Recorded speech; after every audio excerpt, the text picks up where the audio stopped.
Olá galera, tudo jóia?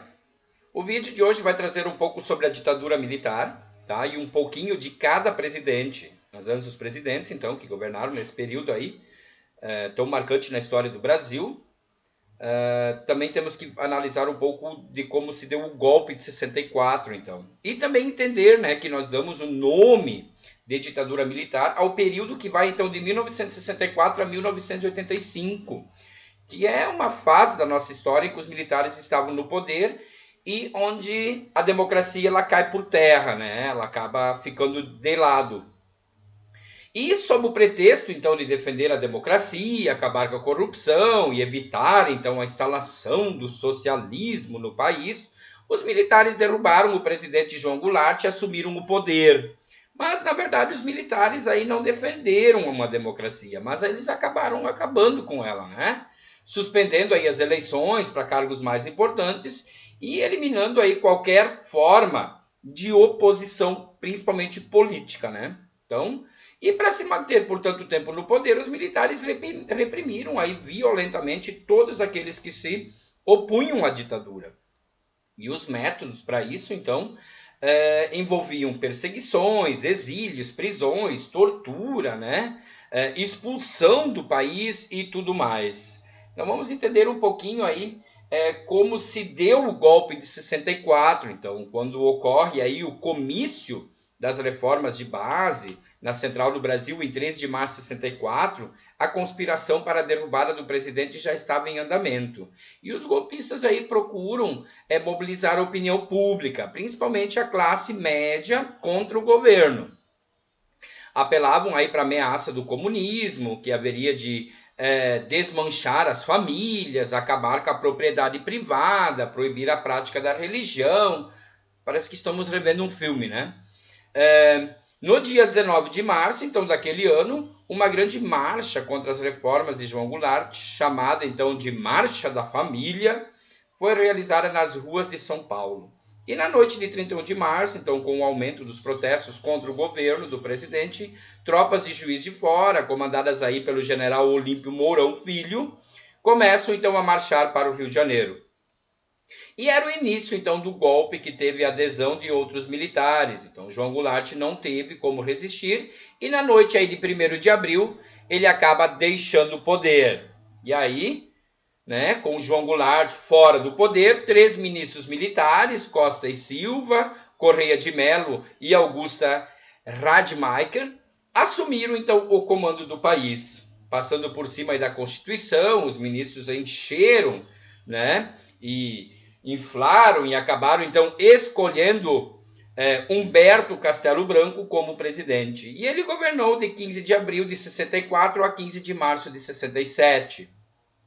E o primeiro ato aí do Castelo Branco foi a anulação das reformas de base de João Goulart. E, ao mesmo tempo, iniciou a repressão contra os opositores do regime militar. Castelo Branco aí retribuiu o apoio das empresas multinacionais ao golpe militar, liberando remessas de lucros para o exterior. E ele criou também o Fundo de Garantia por Tempo de Serviço, que é o FGTS. Então, sempre tem aquela barganha, né? E o presidente controlou aí os salários, o movimento operário, intervindo aí nos sindicatos, proibindo greves. Boa parte dessa repressão, então, do governo ocorreu por causa da criação dos atos institucionais, né? E o que foram, então, os atos institucionais? Assim que assumiram o poder, os militares foram, aos poucos, atribuindo ao governo militar poderes excepcionais. Isso aí se fez através dos atos institucionais, tá? E o que eles foram? Então, os atos institucionais, eles foram decretos validados pelo presidente sem que para isso houvesse aprovação do poder legislativo, representado pelos deputados e senadores. Então, vinha de cima para baixo. Em um intervalo de 5 anos, 64 e 69, o Brasil teve 16 atos institucionais. Desses, apenas alguns tiveram maior relevância política na época em que estiveram, então, vigentes. E dentre esses, nós podemos destacar, então, o ato institucional número 1, escrito em 64, que dava aí ao governo militar o poder de alterar a Constituição, cassar mandatos legislativos, suspender direitos políticos por 10 anos, entre outras coisas. E por sua vez, então, o Ato Institucional número 5, escrito em 68, incluía a proibição de manifestações de natureza política, além de vetar o habeas corpus para crimes contra a segurança nacional. Tá? Depois nós vamos ter, então, isso, certo? Foi, então, o Castelo Branco. Tá? Agora a gente vai, então, para o Costa e Silva. Então, o general Arthur Costa e Silva assumiu a presidência em 15 de março de 67 e governou até agosto de 69. O Costa e Silva assumiu com uma nova Constituição, a quinta do período republicano, promulgada, então, em janeiro de 67. Ela dava amplos poderes ao presidente. Então, durante o seu governo, foram muitas as manifestações contra a ditadura militar. Estudantes, operários, faziam greves e saíam às ruas para protestar contra essas imposições. E em 68, essas manifestações se tornaram mais frequentes. No Rio de Janeiro, ocorreu, então, a passeata dos 100 mil em protesto contra a morte do estudante Edson Luiz. Em agosto de 69, o general, então, Costa e Silva, adoeceu e foi declarado impedido de continuar a exercer, então, a presidência. E o país, então, foi governado temporariamente por uma junta composta por 3 militares. Depois nós vamos ter o governo do Emílio Médici. Então, o general Emílio Garrastazu Médici assumiu, então, a presidência em 30 de outubro de 69 e governou aí até março de 74. E quando Médici assumiu o poder, grupos armados já estavam atuando nas grandes cidades. Era chamada guerrilha urbana. E dentre esses destacou-se aí o MR8, liderado pelo ex-militar Carlos Lamarca. O movimento revolucionário 8 de outubro, o MR8, então, ficou conhecido nacional e internacionalmente pelo sequestro do embaixador norte-americano no Brasil, Charles Elbrick, no dia 4 de setembro de 1969. E as guerrilhas não se concentravam apenas nas cidades, né? O Partido Comunista do Brasil, PCdoB, organizou aí uma guerrilha na região do Araguaia, combatida e duramente, né, combatida aí pelo governo militar. E ao mesmo tempo que eliminou aí a resistência armada ao regime militar, Médici também estabeleceu uma forte censura à imprensa e à produção cultural. E a censura era organizada pelo Serviço Nacional de Informações, a SNI. Tá? Dentro desse período, nós vamos ter o chamado, então, pelos militares, do milagre econômico. Né? Não podemos esquecer de mencionar, né? Tão defendido por alguns. Então, na época de Médici, ocorreu o chamado milagre econômico, de 68 a 73. O país cresceu em uma média de 11% ao ano.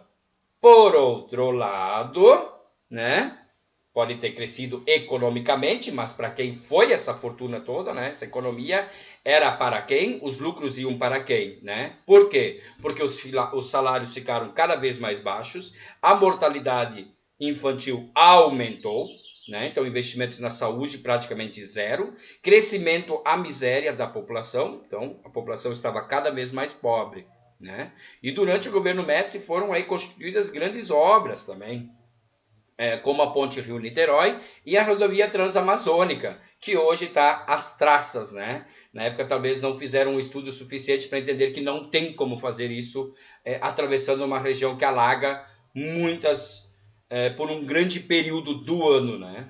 Então, muito investimento para fazer. Além disso, né, vamos destacar, o Brasil venceu a Copa de 1970, consagrando-se aí tricampeão de futebol. Tudo isso era utilizado pelo governo militar como propaganda a seu favor, mostrar os grandes feitos, mostrar as grandes obras, mostrar os grandes investimentos. Olha como o país está bom. Por outro lado, o povo passando fome. Né? Então, nesse período, o governo criou um slogan que dizia, o slogan, lembrem bem, Brasil, ame-o ou deixe-o. Ou seja, quem não aceitasse o país como ele era ou como ele estava, que deixasse o país. Tá? Então, se liguem aí no milagre econômico, né, dentro do governo do Emílio Médici. Então, se aparecer alguma questão aí no Enem, alguma coisa no vestibular falando sobre o milagre econômico, é no período da ditadura militar. É um período, sim, de crescimento econômico, mas concentrado para poucos, enquanto que a população mais pobre ficou cada vez mais pobre. Tá? Depois nós vamos ter o governo do Ernesto Geisel, né? O general Ernesto Geisel assumiu a presidência em 15 de março de 74 e governou até março de 79. Então o Geisel recebeu um país sufocado pela perseguição e pela censura, de vice muito difícil de controlar. E ele logo percebeu a necessidade de permitir uma certa liberalização do regime para evitar a oposição de todos. Tá? Então, porque estava afetando muitos setores da sociedade, até setores que até então estavam apoiando, né, o golpe.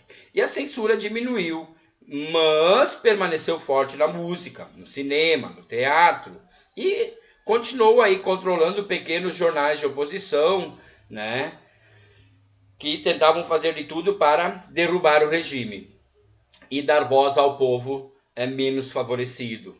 Em 1974, então, houve eleições livres para senadores, deputados e vereadores. Então, o Movimento Democrático Brasileiro, o MDB, conseguiu aí uma vitória retumbante contra a Aliança Renovadora Nacional, o Arena, que era o partido do governo, né? Então, aquela degladiação entre o MDB e o Arena.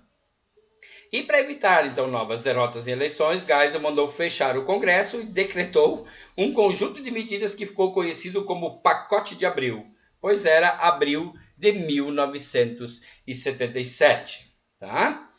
E aí nós vamos para o governo João Figueiredo. O general João Figueiredo assumiu a presidência em 15 de março, então, de 79, governou até março de 85, quando termina, então, né? E nesse período as manifestações populares e os movimentos operários foram crescendo. E o governo ora cedia, ora endurecia, ora fazia alguma coisa contra, ora deixava, então já estava perdido. E a primeira grande campanha popular foi a campanha da anistia, então, que exigia a anulação das condenações daqueles que tinham sido expulsos do país. A campanha foi vitoriosa, mas não foi ampla, né? Geral e extremamente restrita, então, como desejava o movimento popular. Muitos brasileiros banidos puderam, então, voltar ao país, mas alguns mais influentes acabaram tendo que ficar longe ainda.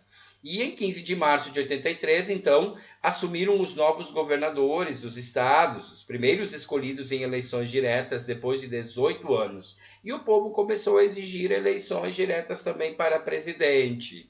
E aí, em 1985, após 21 anos de governo militar, o presidente volta a ser um civil, né? E após várias manifestações populares, então, como a campanha das diretas já, que incendiaram o país, que levaram milhões de estudantes secundaristas, universitários, sindicatos, operários, trabalhadores autônomos, né, para as ruas para manifestar o fim, né, e lutar para acabar com a ditadura militar. Mas também não podemos esquecer um pouquinho, né, eu quero dar um destaque assim, mesmo com toda essa ditadura, com todas essas imposições, com todas essas censuras, nós também temos um grande destaque na cultura dos anos 60 e 70, né?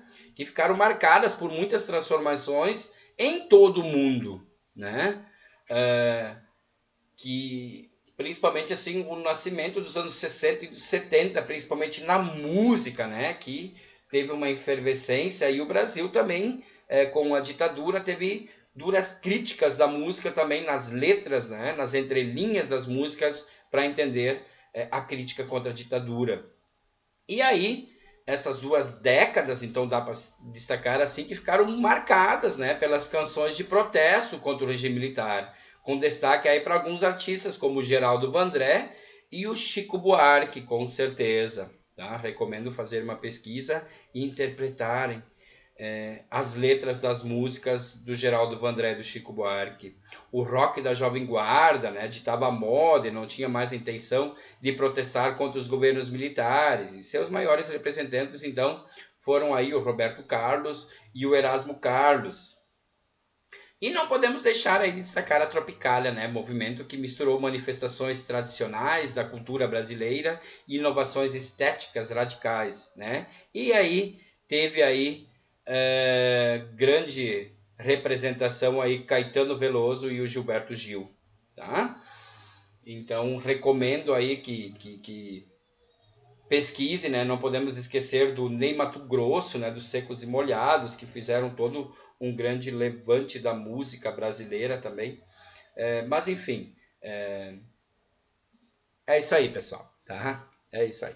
Abraço.